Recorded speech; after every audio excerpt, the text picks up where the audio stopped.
couldn't be more pumped up, more excited to talk to our guest today here on our Summer of 50 Pittsburgh Tech Stories. This is Jonathan Kirsting, hanging out with my good friends at Comcast, making this series happen. We're telling 50 of the cool stories happening in Pittsburgh's tech sector. And one of these stories is the story of Touchtown, a company that started 21 years ago by one of Pittsburgh's tech pioneers, Jeff Pepper. He was like back in the serviceware days of Pittsburgh, if you can go back to the mid 90s, back when they pioneered Free Beer Fridays, if I'm not mistaken, in like 1997 or 1998. That's how far back I go to, which is kind of a little embarrassing, I think, at this point. But watching that company, watching that company grow has been amazing, and it had been acquired, but continues to grow here. And now Mike Rethage leads up Touchtown here in Pittsburgh. And Mike, I'm just really excited to tell more of your story and Touchtown story. So thanks for joining us here today on our Summer of 50 Pittsburgh Tech Stories with Comcast, man.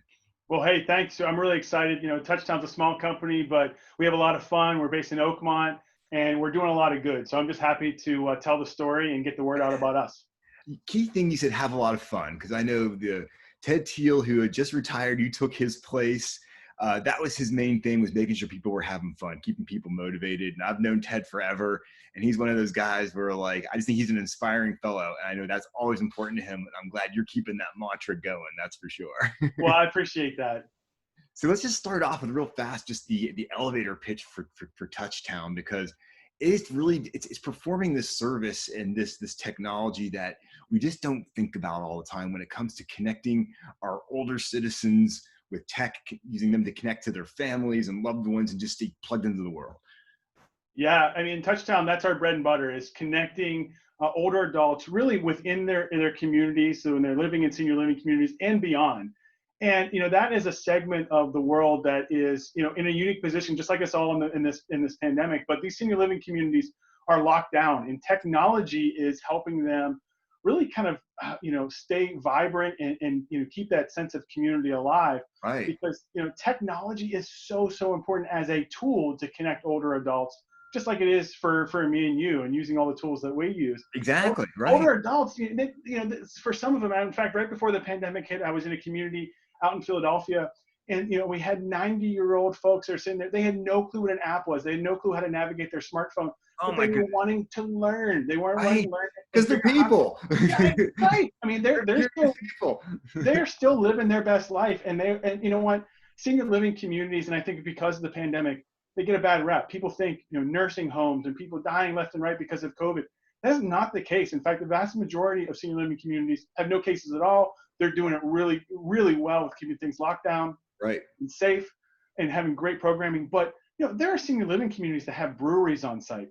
You know, that's the one I'm going to go to. Right, exactly. I mean, this is not just like, you know, this is not just bingo at 4 o'clock every day. And there's a misconception. These people are really living great lives and contributing in so many ways. We're just helping to provide the technology to, you know, empower them to connect with each other across the community. And I think that is so important. Cool. So Mike, tell us how Touchtown plugs into these senior living centers. I know it's about signage, it's about app connection in rooms and so forth. Give us a little rundown as to how people kind of experience Touchtown when they're in a senior living center.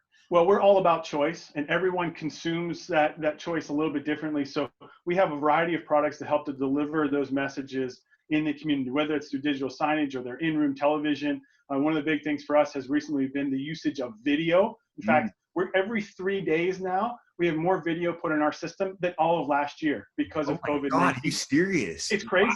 Wow. I mean, video does, I mean, we're on video right now. You can communicate better. You can show empathy better, right? It's just a better tool, and senior living communities are turned on to that. So in-room television has been huge for us over the last few months as we're helping people get through this pandemic. But our app has also, we've seen that as well. In fact, we're almost you know, halfway through the year, and we're almost about the sessions that we saw in 2019 in terms of our app. So we are seeing more and more engagement with technology and our app in general, so that people can know, you know, what's going on around their community. It's not just about, you know, who their neighbor is, and that's a big part of it. It's not just about what's for dinner. That's a big part of it. Hey, man. But, you know, it's about all the other aspects of the community, the clubs and councils, and the connections that are being made in those communities. And our app and our distribution channels can really help do that. Absolutely. I mean, it's so important because like you actually bring seniors together. There's different clubs and activities and people can then plug into them. It just makes people's lives so much richer because then you can use technology to actually plug in with other people that they're living nearby with it. Maybe they would never get a chance to meet, not know that there's a chess club thing going on and that someone else shares their passion for chess, right? Absolutely. I mean, if someone's living down the hall from you or one building over, I just want and they have the same similar interests, let our technology, connect you. It's no different than some of the great neighborhoods and the connections we see in Pittsburgh. We're just helping to fuel that in a more confined space. Yeah. So how many facilities are you guys located in now? I know it's just growing and growing, obviously. Yeah, so we are in well over 1,200 communities across the country. We're going to see, I think, some rapid growth in the second half of this year and add potentially hundreds more communities into what we're doing because we are seeing communities really turn to us, whereas technology was a nice to have before the pandemic, it's really a must have. It's a must So have now. Yeah. we're really seeing just exponential growth.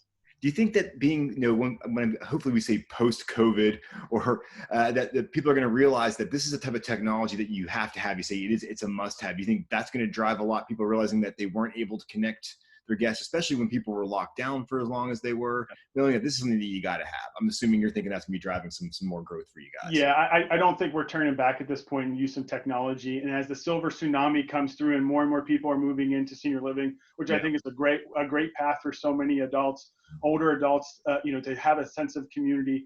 I think they're going to be even more technologically savvy as time goes on. But I think the pandemic has changed things for the better, quite honestly. And I already mentioned use of video. We've always wanted communities to use more video and stream events and do those things. Now it's happening out of necessity, but I think that trend is just going to continue. Yeah, I think people see that it works. It's fun. Let's keep using it. Why would you not? Like, yeah. Absolutely. Yeah, absolutely. Yeah, the work from home trend is not the only good thing that's coming out of the pandemic. Very much so. Very much so. So let's switch gears a little bit and let's talk about Mike here for a second. I think it's so cool that like you're now leading up the Pittsburgh office, and you've got some deep roots in Pittsburgh's tech sector as well too. And before we hit the record button, you were kind of telling me that you've been with the company for about 6-7 years right now. Yep. So what's it like to be in this position now where like you're going to be guiding what's going on here? Well, it's a lot of fun. We have a great team, about 35, a little over 35 people here in Pittsburgh. We have a lot of fun together. It's a tight-knit family. And, I think that is such an important piece. Our culture helps to drive our innovation. Our empowerment helps to drive each person in the organization really contributing. Quite honestly, it makes it coming to work just so much fun to have the team behind me, knowing that, hey, we can help people and help fulfill so many lives. I mean, we're helping hundreds of thousands of people a day. That's enough to get my feet on the ground every morning and really, jumpstart and just help people. And we've got the team to do it. So that is a lot of fun for me. See, I've noticed that. I visited your offices quite a few times over the years, and every time I rolled in there, I could sense this kind of positive energy. That plus the dogs. We got lots of dogs. Lots of dogs. I'm missing seeing all the dogs because we've been working at home since mid-March. I'm missing all the dogs. Soon enough, hopefully we'll all be heading back to the office at one level or another to see a dog or two as far as that goes. But definitely it goes to show that when you have a tech company that has this very distinct mission of helping older people connect and using technology to connect, that it gets people fired up and it gets them kind of moving forward. So I'm so happy that Touchtown's keeping its branding here in Pittsburgh. Tell us a little bit about who bought Touchtown and why they decided to keep the name and keep it here in Pittsburgh. Because so many times we'll see a company be purchased and they kind of take the IP from it and they kind of slowly disintegrate and tell the people to go away. They take the IP, roll it up into their stack and off they go. But this is not the case here, and I'm really happy about that.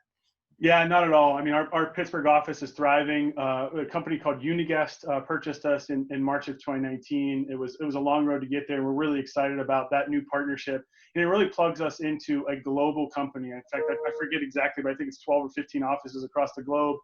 Uniguest is a global leader for the hospitality industry and providing a variety of technology for the hospitality industry and beyond. And some of our sister companies over in the UK and beyond also are some of the leaders in Pro AV. So, looking at some big stadiums, like the Jets and Giants Stadium up in New York, they power every screen but the Jumbotron. Wow. And that's really, just fantastic tech that we want to plug in, not just in Pittsburgh, but beyond, and bring it into senior living. And the relationship that we have there is so fantastic. Really being able to save every single job in Pittsburgh and really expand our office has been a joy. but then plugging into some of the resources of a larger company. Like, for example, we have a small support team, about 12 people in Pittsburgh, some of which are, those reactive support people. Right. We're plugging into a 24/7 center down in Nashville that is assisting with some of that. That's that helps us grow and allows our people to also take on new challenges. definitely. So I'm really excited about that, and I'm excited about the growth potential with Uniguest backing. Very cool stuff. Like I just think it's a great story all the way around, and especially because this story, I mean, this company was founded when, I believe, when Jeff Pepper founded it, he was inspired because of his own family being in assisted living or something to that effect, and the idea that he wanted them to be able to communicate better, and he plugged away at that thing, and like 21 years later, it's really, I think, hitting its stride, because I think so many of the technologies that are now available are really allowing his vision to kind of come to life now, and to have the backing of a major corporation. I think it's just so cool. Yeah, I think there's the sky's the limit in what I see, especially with the relationship with Uniguest and the technology that they're bringing from other companies, that whether through acquisition or organic, is very exciting, right? To be able to bring new technology to folks that are not exposed to that technology thus far in their life. I mean, can you imagine you're 9 years old and it's your first smartphone, and all this new technology that's coming to you? I mean, that's just insane. So we want to help fuel that. And yeah, I agree. It's very exciting to see where we can take this big machine that we're growing. Absolutely. So I have this is our standard question that we make part of our 50 PGH tech stories here, because as we all know, that this whole video series is all about raising some money for beyondthelaptops.org, which is helping to get laptops into Pittsburgh public school students' hands, because there's this big gap of kids that don't have computers when they go back to school in the fall, and we're trying to bridge that. And we've been thinking a lot about the whole digital divide, especially during COVID. And one thing that I keep thinking about is the fact that, like, so many of our seniors are actually part of that digital divide. So what's the best thing that we can be doing in order to help our seniors get more connected to technology and get them empowered? Yeah, well, I think one big thing is, you keep in mind that these communities, and COVID is making this harder, but a lot of these communities are looking for people to come in and assist, right? Come in, volunteer. You can still go in and volunteer and spend time with somebody in the community. You can volunteer your time to help teach them technology. We form resident ambassador groups, and they're constantly looking for people to come in and talk with them. So, if you're a maker or somebody that's in Pittsburgh, and you have an idea, and whether you're servicing older adults or not, there are lots of communities that you could go into and talk with them and get their feedback, because I tell you, they have a lot of great feedback. We work with Longwood and Oakwood right up the road from our office. We go up there constantly to really engage the people up there and really understand, like, what are the challenges you're facing? What do you want? And they help to drive features. They help to drive. That's so cool. So, it's so cool to hear what they're saying. And so, I think for all of us, we can't just, design our apps for the younger generation. We have to design it for all. And when we think about how do we get the older population who is using technology more now than ever, how do we get them involved? Well, let's involve them, right? Exactly. Oh, Mike, that's perfect, man. I can't think of a better way to land this jet. I want people to learn more about Touchtown and just see all the great work that you guys are doing. And Mike, I'm so glad you're there leading the way. I think it's just awesome all the way around. Yeah, thank you. I really appreciate the time. And, really, we've got a lot of Pittsburgh support. Recently just partnered with a company, Compunetics, and, a lot of Pittsburgh connections there. And so really, really excited about the Pittsburgh community and all the support we've gotten here at Touchtown. So thanks for the opportunity to share most of it. But we need to back up this real fast, because you mentioned Compunetics. And they're one of my favorite companies, because they've been around for like 51 years, 52 years. Crazy. Pittsburgh's like first tech companies, with Dr. C putting that whole thing together. And I saw the headlines that you guys are partnering. Give us a little insight as to what you're doing with Compunetics. I love it when two Pittsburgh companies are kind of hanging out with each other.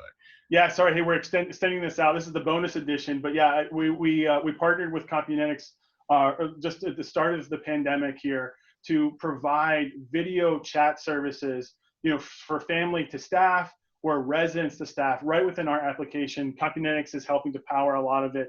It was a joy to work with them. Jerry Pompa over there is just fantastic, and his team. I've known Jerry for a very long time, since I was really little, actually, and it was so great to collaborate with them and build a platform that it really kind of extends our platform to help seniors connect and keep them safe, right? Because a lot of times they're in their room right now and they can't get out, but we still want them to visit with staff. We still want them to visit through telemedicine, and Compunetics is helping to power all that. And there's no better story than these two Pittsburgh companies joined together and helping so many people across the country. That is really, really exciting to us. Absolutely. I was so glad. I was so tickled when I saw that, because I'm thinking, man, two things like that come together, it only means something cool is coming out of it. So I'm glad you reminded me, because that was like one of my questions on my list here. And like, so I was just trying to slip it in there, Jonathan, a little plug for Compunetics. You got my back, man. You got my Yeah. back. I love it. I love it. Mike Rethage from Touchtown. Thanks for hanging out with me today. Thanks for being one of our Summer of 50 Pittsburgh Tech Stories with Comcast. Couldn't do without you, Mike. Hey, thanks so much. Love being here.